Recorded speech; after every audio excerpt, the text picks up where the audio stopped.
Aportándonos información. Bueno, este año realmente, que decíamos acá, mira, me acompañan Estela Díaz, secretaria de Género de la Central de Trabajadores Argentinas, y la doctora Sabrina Cartavia, abogada de Telma Fardín. Gracias a las dos por estar aquí con nosotros. Comentábamos antes de ir al aire realmente lo intenso de 2018, lo importante en muchos temas, y nos vamos a ocupar una vez más de la revolución de las mujeres.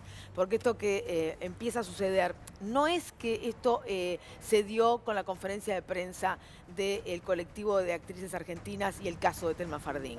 Hace ya mucho tiempo que empieza a darse de distintas maneras, con el colectivo Ni Una Menos, con aquellas que salimos a denunciar determinadas cosas, con la necesidad de igualar derechos, de denunciar cuando esos derechos no están igualados. Pasan cositas chiquitas todos los días, pero un día pasa algo más importante y creemos que ese día es el que hace historia. Y sí, ha hecho historia, sin lugar a dudas, ¿no es cierto, doctora? Sí, coincido completamente con la lectura que vos hacés. Me parece que venimos de diversos hitos que van generando la condición de posibilidad de nuevos hitos. Argentina tiene 33 años de encuentros nacionales de mujeres, una campaña por el aborto legal que lleva más de 13 años. Bueno, Ni Una Menos, que para mí, digamos, fue un hecho que marcó la masividad de la irrupción del movimiento de mujeres y feministas en la historia política argentina. Bueno, lo que pasó hoy este año con el aborto, inimaginado, me parece, por nosotras que venimos hace mucho tiempo militando esta cuestión. Y cerramos el año con una discusión sobre otro tema muy tabú para nuestra sociedad, que es la violencia sexual. Así es. Estela, vos que ella hablaba de los encuentros de mujeres y vos tenés todo, no sé si todos, pero más o menos, que además muchos de ellos se dieron rodeados de violencia, esos encuentros de mujeres, ¿no? Con represión, es decir, con una persecución respecto a esta cuestión. ¿Vos creés que están haciendo no solamente esta revolución de las mujeres, sino una nueva masculinidad?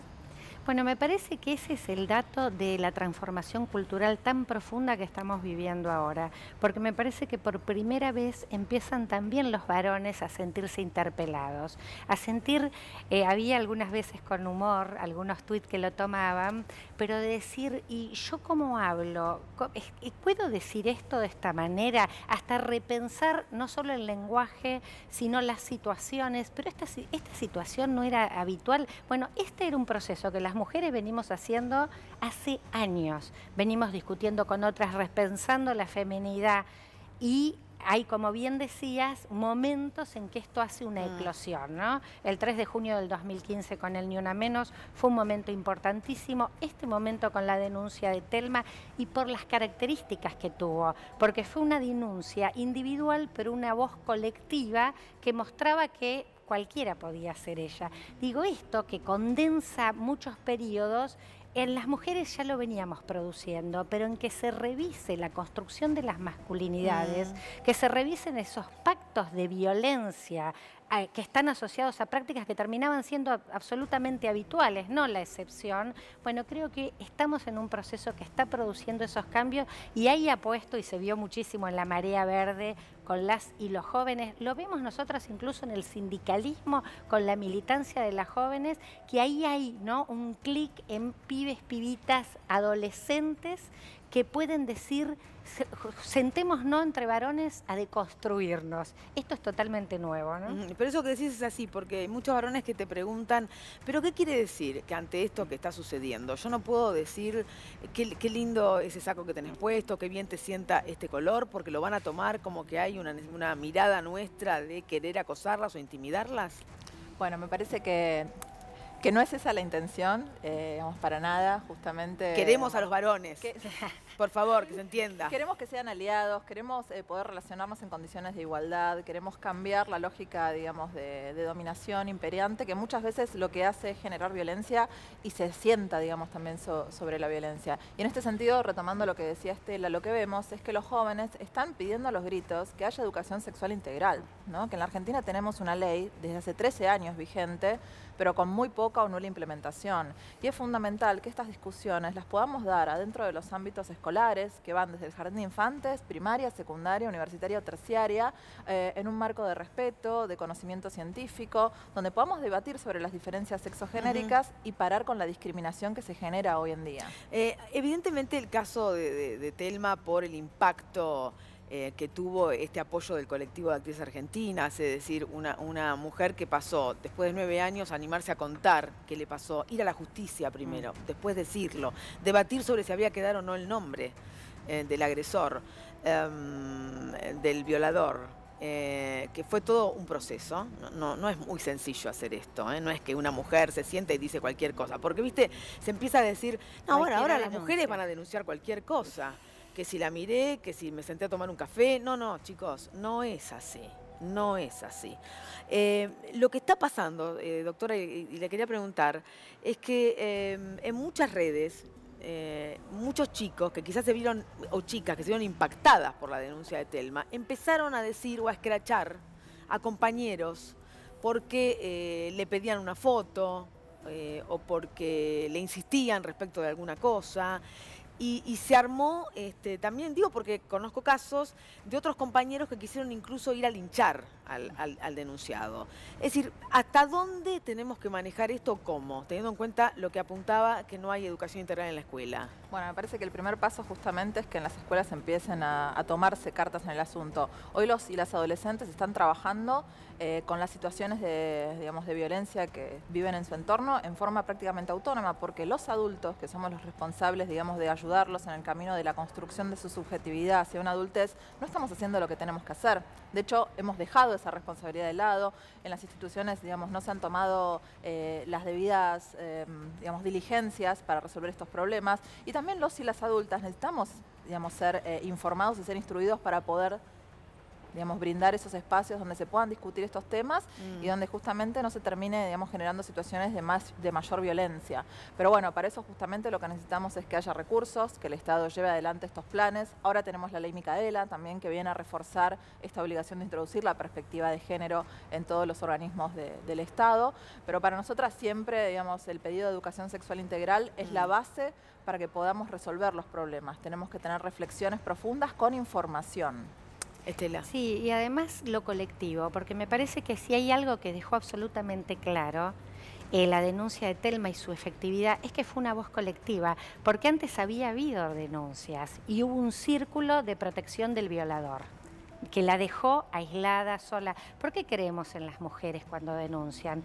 Porque creemos, porque no es que nos abraza la sociedad y es fácil denunciar, porque algunos como si fuera fantástico, te están esperando decir, ay, venid. No, en general hay revictimización, hay desconfianza sobre quién denuncia. ¿Qué es lo que ha posibilitado incluso la diferencia que tiene esto que pasó en Argentina con el Me Too? Porque en algunos casos lo comparan con el Me Too de los Estados Unidos, que allá parece a mí también. Acá decimos el movimiento, no me sale ahora con mira cómo nos ponemos. Entonces, ¿cómo nos ponemos nosotras que nos escuchamos, que nos defendemos? Entonces, cuando es colectivo, cuando es en diálogo, cuando hay situaciones entre pares, lo mejor es eso. Digamos, la denuncia sola es una denuncia que puede exponerte, que es cierto que puede a una chica ponerla en una situación de revictimización. Ese es el mejor modo de tramitarlo. En el centro de estudiantes hay que participar, en los espacios de mujeres hay organizaciones feministas, no iba a sociales, esto porque, digo, en todos lados. Tampoco me parece correcto caer en el escrache de por sí, porque quizás hasta las chicas que pueden contar alguna actitud del varón no tienen toda la información. Y me parece que hay que trabajar mucho respecto de qué es abuso, qué es acoso, ¿no es cierto? Hay ahí todo como una confusión de límites o de situaciones. Estoy completamente de acuerdo, pero también lo que tenemos que entender es que los y las adolescentes están haciendo lo que pueden con las pocas herramientas que tienen. Digamos, mientras durante 13 años no aplicamos la ley de educación sexual integral, la sociedad argentina fue cambiando, hemos tenido, digamos, movimientos sociales muy fuertes clamando por los derechos de las mujeres. Entonces también yo creo que hay que considerar que estos adolescentes están haciendo lo que pueden en un contexto donde los adultos los hemos dejado abandonados en este tema. Por eso me parece que justamente hay que correr un poco el foco y ver qué es lo que podemos hacer hoy en día. Bueno, pidamos ya la implementación de la educación sexual integral. El otro nivel es la justicia. Este es el nivel de la denuncia, lo público, el poder hablar, el ponerle palabra al trauma, a la herida, viene la justicia. En el caso de Telma, doctora, ¿se podrá probar, se podrá hacer justicia? Hubo una serie de entredichos respecto de que en Nicaragua esto se caía, pero sigue todo vigente, usted lo aclaró. Digo, ¿se logran probar estos casos? Bueno, estos casos tienen complejidades que son propias justamente de estos delitos que se cometen a puertas cerradas. O sea, no vas a tener testigos directos de los hechos. A eso se le suma otra complejidad y es la falta de perspectiva de género del Poder Judicial. No es fácil para las mujeres... En Nicaragua debe ser parecido, supongo, ¿o no? No es fácil para las mujeres en ningún lugar del mundo obtener, digamos, justicia. No es un camino sencillo, es un camino que está repleto de obstáculos. Cuando Telma, no solo cuando Telma, o sea, cuando las mujeres vienen y, digamos, me hacen consultas de cómo seguir adelante, cuando quieren llevar adelante un proceso, no solo en casos de violencia sexual, también pueden ser casos de violencia por parte de sus parejas o exparejas. Siempre lo primero que hacemos es evaluar, ¿no? La situación y darles cuenta de que no es un proceso sencillo y que probablemente haya revictimización. Esto es lo que está pasando, digamos, en el caso de Telma. ¿Por qué digo esto? Porque Carlos Perciabale ha dicho en las últimas horas a un diario uruguayo que Telma se metió en el cuarto de D'Artés porque quería tener relaciones con él.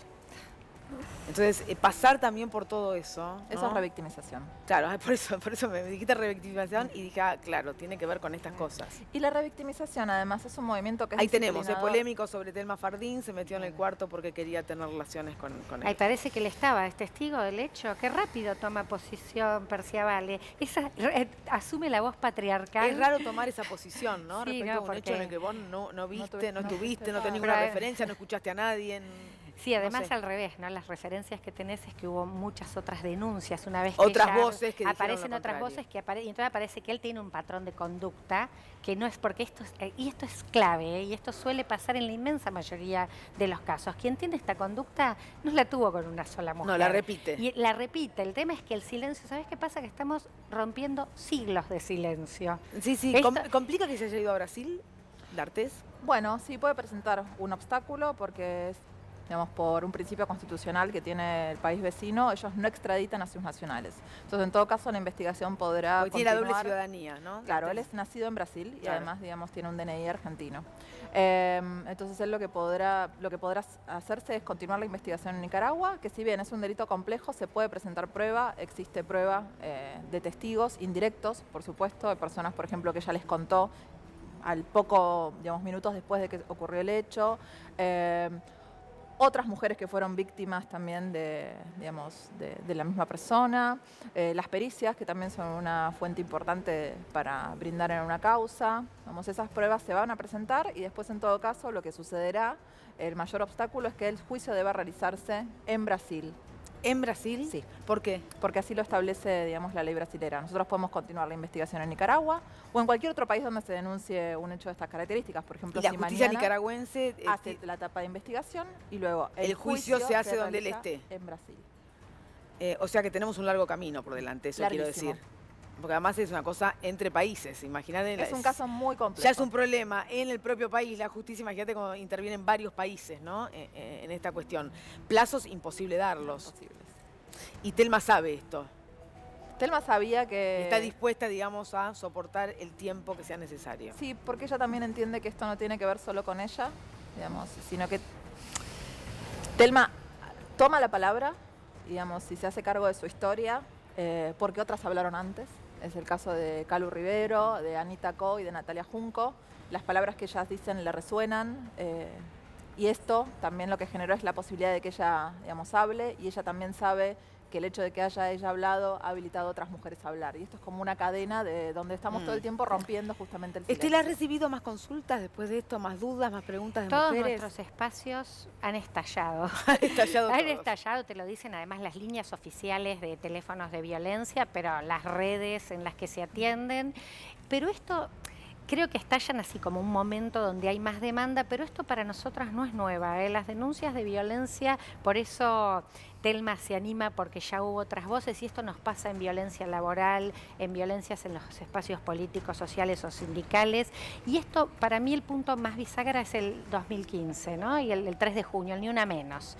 Ahí hay un momento que ese cartel de la no violencia hace a que muchas se animen y que algunos, como en nuestro caso, nuestra central ha establecido un compromiso sindical para la erradicación de la violencia, y estamos desarrollando protocolos para la intervención, y y me parece que sobre todo lo que estamos es con una capacidad de movilización. Cuando decíamos el balance del año, este año empezamos desde los paros internacionales de mujeres, la marea verde, la multitud en el encuentro de mujeres. Ha sido intenso el año, ¿no? intenso, Entonces, intenso, y eso me parece que es lo que acompaña. Nos acompaña la enorme movilización y la organización, y en algunos casos hay que dar respuestas institucionales, y nuestro compromiso sindical tiene que ver con eso, que haya protocolos para responder cuando hay denuncias de violencia. Mujeres han sido muy amables. Muchísimas gracias.